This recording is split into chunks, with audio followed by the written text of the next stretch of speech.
Hi hello నమస్తే నేను మీ Lavanya welcome to L K creative things. Beautiful blouse, lining blouse stitching అయితే చూపిస్తున్నాను. ఈ వీడియోతో మీకున్న డౌట్స్ మొత్తం క్లియర్ చేసేసుకోండి.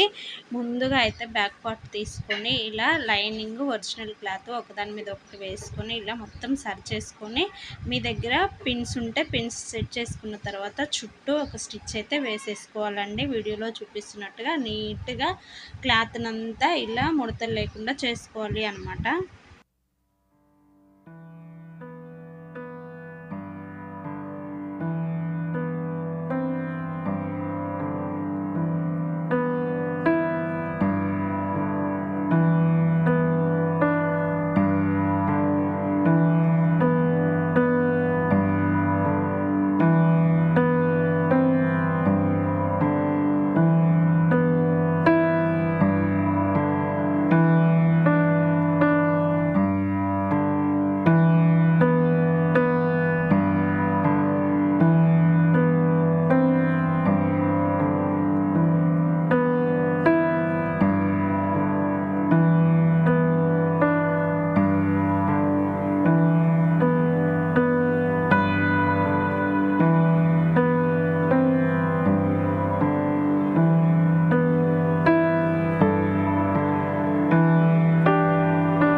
ఇలా స్టిచ్చింగ్ అయితే చేసేసుకున్న తర్వాత ఎక్స్ట్రా క్లాత్ అంతా కట్ చేసుకోవాలి. తర్వాత డాట్స్ అయితే వేసుకోవాలి. కటింగ్ వీడియో అయితే నేను లైవ్ వీడియో చేశానండి. మీకు డౌట్ ఉన్నట్లయితే లైవ్లోకి వెళ్ళి చెక్ చేయండి, వీడియో తెలుస్తుందనమాట. ఇలా డ్రా చేసుకున్న దగ్గర డాట్స్ అయితే వేసేసుకోవాలి. తర్వాత ఒక స్ట్రైట్ క్లాత్ తీసుకొని పైనుంచి ఒక క్లాత్ అయితే స్టిచ్ చేసుకొని లోపలికి మడుచుకోవాలి అనమాట. క్లియర్గా చూపిస్తున్నాను వీడియోలో. మీకు ఏమైనా డౌట్స్ ఉన్నట్టయితే తప్పకుండా కామెంట్ సెక్షన్లో కామెంట్ అయితే చేయండి.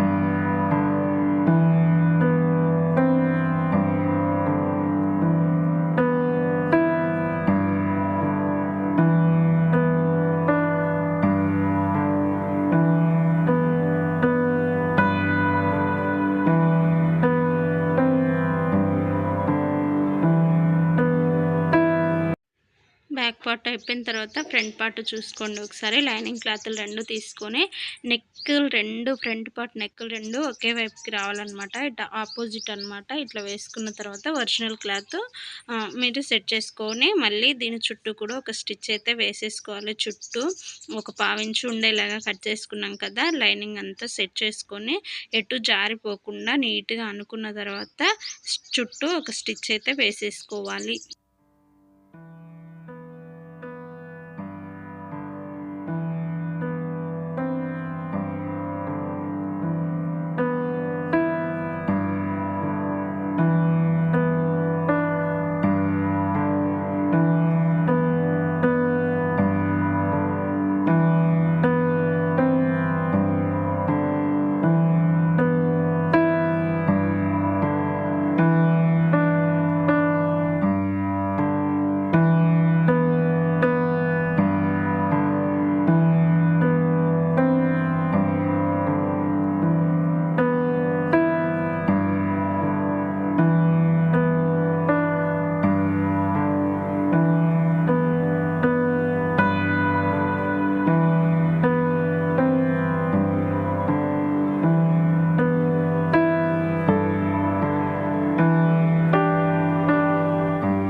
ఫ్రంట్ పార్టులు రెండు జాయిన్ చేసుకున్న తర్వాత కటింగ్ చేసేటప్పుడే డాట్స్ కోసం మార్క్ చేసుకున్నాం కదా, ఆ మార్క్ని ఇలా స్టిచ్చింగ్ అయితే వేసేసుకోవాలి. 2.5 ఇంచెస్కి అయితే స్టిచ్చింగ్ వేసుకోవాలి. వీడియోలో చూపిస్తున్నట్టుగా క్లియర్గా చూడండి.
పార్ట్స్కి డాట్స్ వేసుకున్న తర్వాత షేప్ బెల్ట్ అయితే రెడీ చేసుకోవాలండి.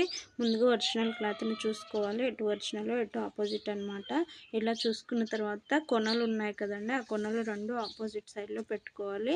లైనింగ్ క్లాత్ ఒక ఒరిజినల్ క్లాత్కి పైనుంచి వస్తుంది, ఒక ఒరిజినల్ క్లాత్కి కింది నుంచి వస్తుంది. అలా అయితేనే మీకు 2 పార్ట్స్కి సెట్ అయ్యేలాగా వస్తాయన్నమాట. షేప్ బెల్ట్లో ఇలా ఒక స్టిచ్, ఒక పాదమందం ఒక స్టిచ్ వేసుకున్న తర్వాత దీన్ని మళ్ళీ లోపలికి అనుకొని స్టిచ్ అయితే వేసుకోవాలి. చూస్తున్నారు కదా, ఒక లైనింగ్ పైనుంచి పెట్టాను ఒరిజినల్ క్లాత్కి, ఇంకో లైనింగ్ లోపల నుంచి పెట్టాను. తర్వాత ఇవి లైనింగ్ వైపుకి స్టిచ్ వచ్చేలాగా వేసుకోవాలన్నమాట.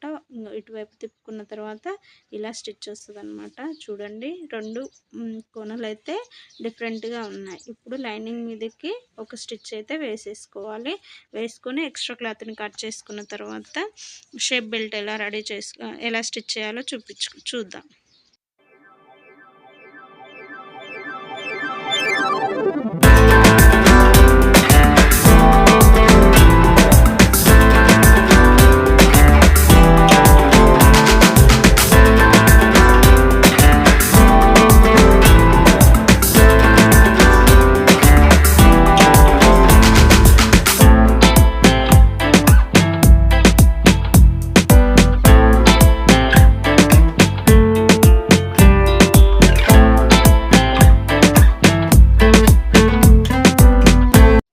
చూసారు కదా, రెండు ఫ్రంట్ పార్ట్లు ఇలా పెట్టేసుకొని ఎటువైపు వస్తున్నాయో ఒరిజినల్ క్లాత్ చూసుకొని ఇలా లైనింగ్ని ఒరిజినల్ని విడదీసి ఒరిజినల్ క్లాత్ పైకి వచ్చేలాగా చూసుకొని ఇలా స్టిచ్చింగ్ అయితే చేసుకోవాలండి.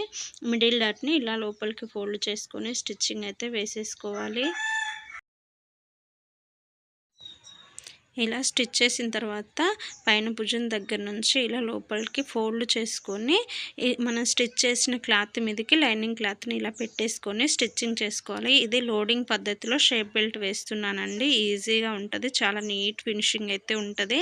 ఇలా ఒక పాదం మందం సరి చేసుకుంటూ స్టిచ్చింగ్ వేసుకొని లోపల క్లాత్ని బయటికి తీసేసుకోవాలి.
చూసారు కదా షేప్ బెల్ట్ అయితే ఎలా రెడీ చేసుకోవాలో. తర్వాత ఉక్స్ పట్టి కాజా పట్టి వేసుకోవాలన్నమాట. మీకు అది బ్లౌజు ఉక్స్ పట్టి కాజా పట్టి ఎటువైపుకుంటే అటువైపే వేసుకోవాలండి. భుజాలు రెండు మన వైపుకు ఉండేలాగా ఫస్ట్ బ్లౌజ్ను చూసుకొని వేసుకోవాలి. నేను తీసుకున్న బ్లౌజ్కి అయితే కుడివైపుకి ఉక్సులు ఉన్నాయన్నమాట. ఉక్స్ పట్టి వేయాలంటే ఫస్ట్ పైనుంచి క్లాత్ వేసుకోవాలి. దాన్ని లోపలికి మడిచి డబల్ స్టిచ్ అయితే వేసేసుకోవాలి.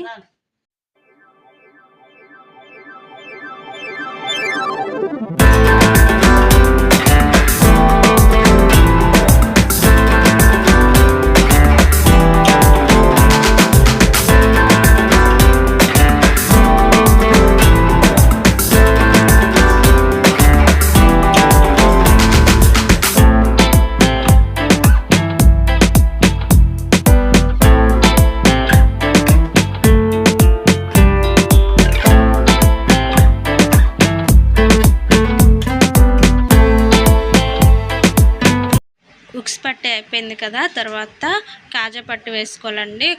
కాజా పట్టి ఏమో లోపల నుంచి బయటికి వేసుకోవాలన్నమాట. ఉక్స్ పట్టి ఏమో బయట నుంచి లోపలికి వేసుకోవాలి. ఇలా ఒక పావించి కుట్టు వేసుకున్న తర్వాత దాని మీద ఇలా నెయిల్తో ఇలా గట్టిగా రబ్ చేసిన తర్వాత చూసారు కదా, ఇలా ఒక పావించి లోపలికి మడుచుకొని మళ్ళీ దాన్ని రెండు మడతలుగా మడుచుకొని కుట్టు అయితే వేసేసుకోవాలి.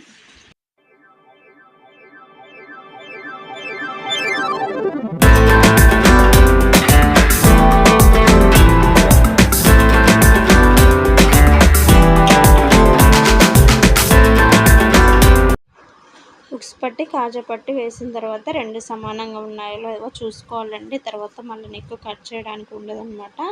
తర్వాత బ్యాక్ పార్ట్ని తీసేసుకొని ఇలా ఒరిజినల్ క్లాత్ పైకి ఉండేలాగా వేసుకొని ఫ్రంట్ పార్ట్ అయితే లైనింగ్ వైపు పైకి వస్తుందన్నమాట. ఇలా భుజాలు రెండు స్టిచ్ చేసుకోవాలి. డబుల్ స్టిచ్చింగ్ అయితే వేసుకోవాలి భుజాల దగ్గర, విడిపోకుండా ఉండడానికి అన్నమాట. స్ట్రాంగ్గా ఉంటాయి. ఇలా రెండు సెట్ చేసేసుకోవాలి. తర్వాత భుజాలు జాయిన్ చేసిన తర్వాత మీకు ఫ్రంట్ పార్ట్లో ఏమైనా క్లాత్ ఎక్స్ట్రా ఉంది అనుకుంటే మాత్రం కొంచెం కట్ చేసుకోవచ్చండి. చూసుకొని కట్ చేసుకోవాలి. చూడండి నాకు కొంచెం ఎక్స్ట్రా వచ్చింది, సో ఫ్రంట్ పార్ట్ లైట్గా కట్ చేసుకున్నాను. మీకు కూడా అలా వస్తే కట్ చేసుకోవచ్చు, నో ప్రాబ్లం అండి. షోల్డర్స్ జాయింట్స్ అయిపోయినాయి కదండి. తర్వాత క్రాస్ బెల్ట్ తీసుకోవాలండి. ఇవి ఎందుకు అని అంటే నెక్ స్టిచ్చింగ్ కోసం అనమాట. క్రాస్ పట్టీలే తీసుకోవాలి. 1 ఇంచ్ మందం తీసుకొని ఇలా స్టిచ్ అయితే చేసేసుకోవాలి. మీ నెక్ ఎంత పెడుతుందో అంత పెడుతూ క్లాత్ తీసుకొని అన్నీ జాయిన్ చేసేసుకోవాలన్నమాట.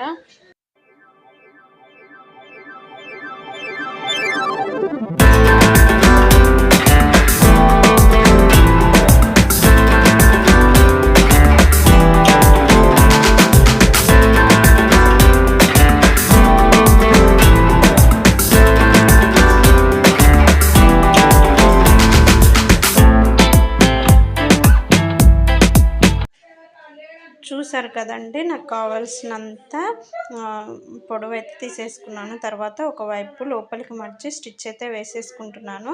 హెమ్మింగ్ చేసుకోవడానికి నీట్గా ఉంటుందన్నమాట. చిన్న చిన్న ప్రిల్స్ పెట్టి వేస్తానన్నమాట. ఈ నెక్ అయితే రెండు విధాలుగా వేసుకోవచ్చు. నేనైతే ఇలా వేస్తున్నాను, కొంచెం పాష్గా ఉంటుందని. తర్వాత నాడాలు పెట్టమన్నారండి. నాడాల కోసమని 3 ఇంచెస్కి అంటే భుజం దగ్గర స్టిచ్ ఉంది కదా, దాని నుంచి కిందికి 3 ఇంచులకే మార్క్ చేసుకున్నాను. చూడండి 3 ఇంచులకు మార్క్ చేసుకుని అక్కడ నాడాలు అయితే సెట్ చేసుకుంటున్నాను. తర్వాత మనం క్రాస్ బెల్ట్ తీసుకున్నాం కదా, దాన్ని ఒక 1/4 ఇంచు మందం వెడల్పుతో ఇలా అక్కడక్కడ ప్రిల్స్ పెట్టుకుంటూ 1/4 ఇంచు మందం వెడల్పుతో స్టిచ్ అయితే వేసేసుకోవాలి. చూసారు కదండి, ఇలా స్టిచ్ వేసుకొని మనం మార్క్ చేసుకున్న దగ్గర మనం రెడీ చేసుకున్న నాడాన్ని అయితే పెట్టేసుకోవాలి. ఇలా నాడా పెట్టడం వల్ల బయట నుంచి కనిపించదండి, లోపలికి వెళ్తుందనమాట. నీట్గా ఉంటుంది, చాలా బాగుంటుంది. మనం నెక్ అయితే ఏ డిజైన్లో మార్క్ చేసుకున్నామో ఆ డిజైన్లో వచ్చేలాగా వేసుకోవాలన్నమాట. గల్లా నేనైతే కొంచెం క్రాస్గా తీసాను. ఆ రౌండ్ దగ్గర కార్నర్ దగ్గర ఒక మార్క్ చేసుకొని అక్కడ కూడా ఒక ఫ్రిల్ పెట్టుకొని స్టిచ్ అయితే వేసేసుకుంటున్నాను. ఇలా మొత్తం మార్క్ చేసుకుంటూ నీట్గా వేసుకోవాలండి నెక్ అంతా.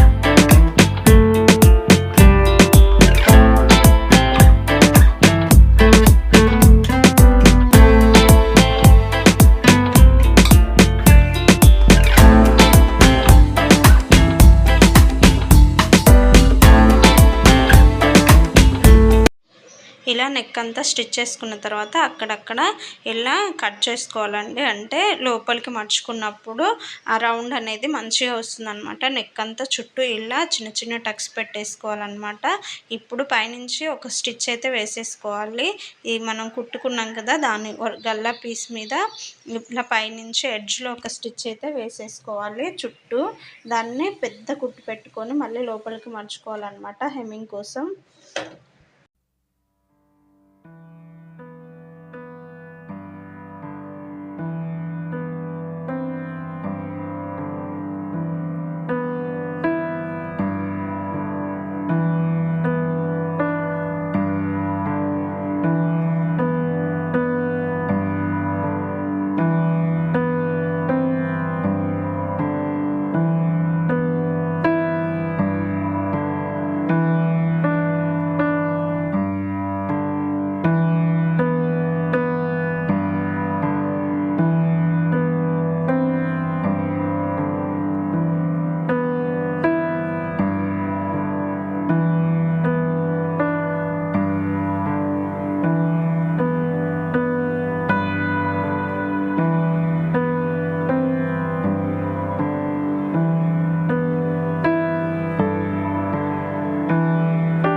ఇలా నెక్ అంతా స్టిచ్చింగ్ అయిపోయిన తర్వాత హ్యాండ్స్ని తీసుకొని, హ్యాండ్స్ అయితే కట్ వర్క్ వచ్చాయండి. అవి నెట్ క్లాత్ అనమాట. అక్కడ కట్ వర్క్స్ దగ్గర ఎక్స్ట్రా క్లాత్ ఏం లేదు. సో నేనైతే ఇలా స్టిచ్ చేస్తున్నాను. హ్యాండ్స్ని ఒక పావించి మందం లోపలికి మడుచుకొని ఇలా స్టిచ్ అయితే వేసేసుకుంటున్నాను లైనింగ్ క్లాత్కి. ఇలా స్టిచ్ చేసుకున్న తర్వాత ఒరిజినల్ క్లాత్ని తీసుకోవాలి. ఒరిజినల్ క్లాత్ కట్ వర్క్ వచ్చింది కాబట్టి, ఇది నెట్ క్లాత్ కాబట్టి సాగుతుందా లేదా అని ఒకసారి అయితే చూసేసుకున్నాను. తర్వాత కట్ వర్క్ ఎక్కడి వరకు అయితే ఉందో అక్కడ నేను ఫోల్డ్ చేసి స్టిచ్ చేసుకున్న లైనింగ్ని ఆ కట్ వర్క్ దగ్గర పెట్టాను అనమాట. పెట్టి పైనుంచి ఒక చిన్న కుట్టు అయితే వేసేసుకున్నాను.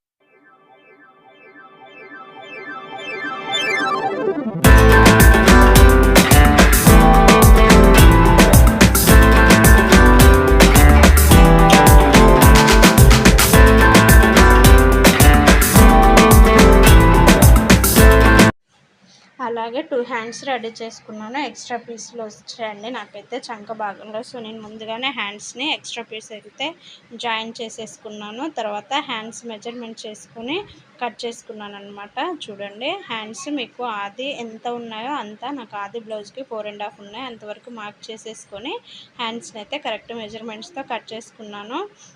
కట్ చేసేటప్పుడు కొంచెం ఎక్కువే తీసుకుంటానండి నేనైతే. స్టిచ్ చేసేటప్పుడు మాత్రం కరెక్ట్గా కట్ చేసుకుంటాను. ఎందుకంటే మనం ఉల్టా తీయడం కానీ, హెమ్మింగ్ చేయడం కానీ, స్టిచ్ చేసినప్పుడు కొంచెం అటు ఇటు హెచ్చు తగ్గులు ఉంటాయి కదా అని చెప్పి నేను హెమ్మింగ్ కుట్టు వేసిన తర్వాత హ్యాండ్స్ కరెక్ట్గా కట్ చేసుకొని స్టిచ్ చేసుకుంటాను. ఇలా కట్ చేసుకొని మిడిల్లో ఒక టక్ పెట్టుకొని హ్యాండ్స్ అయితే డీప్ తీసుకోవాలి. హ్యాండ్స్ డీప్ ఎలా తీసుకోవాలంటే, ఒక్క హ్యాండ్ పై వైపుకు ఉండాలి, ఇంకో హ్యాండ్ లైనింగ్ పై వైపుకు ఉండాలన్నమాట. ఇలా రివర్స్లో పెట్టుకొని వన్ సైడ్కి హ్యాండ్స్ డీప్ అయితే తీసేసుకొని స్టిచ్చింగ్ అయితే చేసేసుకోవాలి హ్యాండ్స్ని.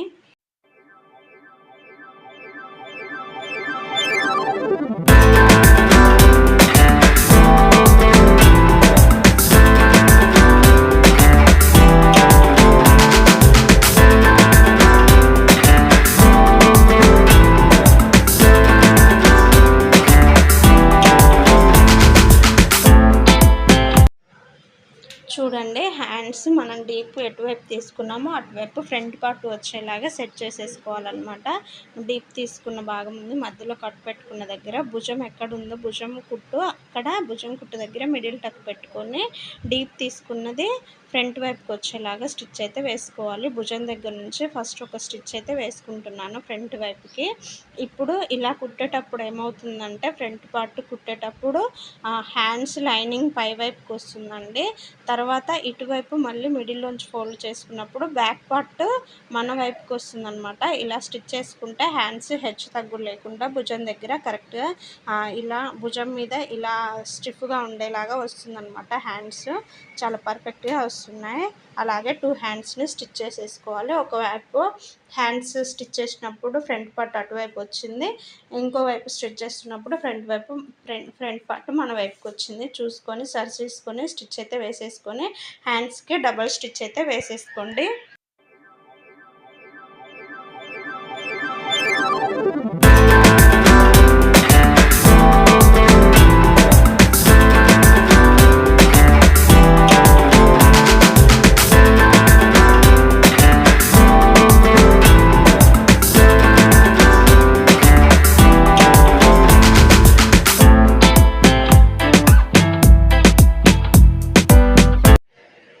హ్యాండ్స్ అంతా స్టిచ్చింగ్ అయిపోయిన తర్వాత మీకు ఫైనల్ జాయింట్ ఎలా చేసుకోవాలో క్లియర్గా చూపిస్తాను చూడండి. ముందుగా డబల్ స్టిచ్ వేసుకున్న తర్వాత హ్యాండ్స్ దగ్గర మీకు ఆది బ్లౌజు ఎంత మెజర్మెంట్ ఉందో అంతలో 4 భాగాలు చేసుకోవాలండి. నాకైతే 4 భాగం 8.5 వచ్చిందనమాట. ఫ్రంట్ పార్ట్ బ్యాక్ పార్ట్ కలిపి 8.5 ఇంచులకు ఒక మార్క్ అయితే చేసుకున్నాను అనమాట. తర్వాత front part back part one side తీసేసుకొని 2 జాయింట్స్ ఇలా తీసేసుకోవాలండి. తీసేసుకున్న తర్వాత 8.5కి చిన్నగా రబ్ చేసి పెట్టుకోవాలన్నమాట. తర్వాత స్టిచ్చెస్ అయితే వేసుకోవాలి. కరెక్ట్గా వస్తుందండి, మీకు హెచ్చు తగ్గులో లేకుండా చాలా ఈజీగా అయిపోతుంది అనమాట. ఎక్కువ స్టిచ్చెస్ వేసి విప్పకుండా ఈజీగా అయిపోతుంది అనమాట. ఇలా రబ్ చేసుకొని పెట్టేసుకోవాలన్నమాట. 2 సైడ్స్ అలాగే పెట్టేసుకొని తర్వాత హ్యాండ్స్ దగ్గర చూసారు కదా, చాలా కరెక్ట్గా వచ్చేసింది. ఒకటే వేసుకున్నానండి నేనైతే స్టిచ్. తర్వాత ఫైనల్ స్టిచ్ వేసేసుకుంటే సరిపోతుంది. తర్వాత హ్యాండ్స్ దగ్గర చూడండి, భుజం దగ్గర నుంచి మిడిల్కి ఇలా ఫోల్డ్ చేసుకొని హ్యాండ్స్ని చంక భాగం దగ్గర సేమ్ ఉండాలి. హ్యాండ్స్ని ఇలా తీసేసుకొని హ్యాండ్స్ ఎంత మెజరింగ్ కావాలో అంత మెజరింగ్కి మార్క్ చేసేసుకోవాలి. చూడండి చూపిస్తున్నాను. అక్కడ ఒక మార్క్ పెట్టేసుకొని స్ట్రైట్ ఒక స్టిచ్ మనం ఇందాక రబ్ చేసుకున్నాం కదా నడుము దగ్గర, ఆ రబ్ చేసిన దగ్గరికి స్ట్రైట్గా వెళ్ళిపోతుందండి. చంక దగ్గర మనం హ్యాండ్స్కి 8 ఇంచులు తీసుకున్నాం అనుకోండి, చంక దగ్గర 1 ఇంచు యాడ్ చేసుకొని 1/2 ఇంచ్ కానీ 1 ఇంచ్ కానీ యాడ్ చేసేసుకొని 8.5కి మార్క్ చేసేసుకొని ఇలా క్రాస్గా స్టిచ్ వేసేసుకుంటే మనం ఇందాక రబ్ చేసుకున్నాం కదా కింద, ఆ స్టిచ్చింగ్ దగ్గరికి అయితే ఆటోమేటిక్గా వెళ్ళిపోతుంది. మీకు స్టిచ్చింగ్ చాలా పర్ఫెక్ట్గా వస్తుంది. 2 సైడ్స్ అలాగే స్టిచ్ చేసుకోవాలండి. నడుము దగ్గర ఫస్ట్ ఒక జాయింట్ వేసుకున్న తర్వాత హ్యాండ్స్ దగ్గర నుంచి కింది వైపుకి స్టిచ్చింగ్ వేసుకుంటే మీకు ఫైనల్ స్టిచ్చింగ్ ఎడ్జెస్ అయితే చాలా నీట్గా వస్తాయి. మీకు ఒక స్టిచ్ వేసుకున్న తర్వాత ఎక్స్ట్రా స్టిచ్చెస్ వేసుకుంటే మీకు బ్లౌజ్ అయితే రెడీ అయిపోతుందండి. చూసారుగా, వీడియోలో అయితే చాలా క్లియర్గా చూపించాను స్టెప్ బై స్టెప్. ఇంకా ఎవరికైనా అర్థం కాలేదు అనిపిస్తే ఖచ్చితంగా ఒక మెసేజ్ అయితే చేయండి, కామెంట్ సెక్షన్లో మెసేజ్ చేయండి. ఖచ్చితంగా రిప్లై ఇస్తాను. మీకు కావాల్సిన వీడియో అయితే చేసి చూపిస్తానండి. చూసారు కదా ఫ్రెండ్స్, బ్లౌజ్ స్టిచ్చింగ్ ఎలా ఈజీగా చేసుకోవాలనేది అయితే ఇలాంటి మరిన్ని వీడియోస్ మీకు కావాలి అనుకుంటే నా ఛానల్ యూజ్ అవుతుందని మీకు అనిపిస్తే తప్పకుండా ఛానల్ని సబ్స్క్రైబ్ చేసుకోవడం మాత్రం మర్చిపోవద్దు. వీడియో నచ్చితే లైక్ చేయండి. ఎవరికైనా యూజ్ అవుతుంది అనిపిస్తే తప్పకుండా షేర్ చేయండి. Thank you everyone. Thank you so much. Bye. Love you all.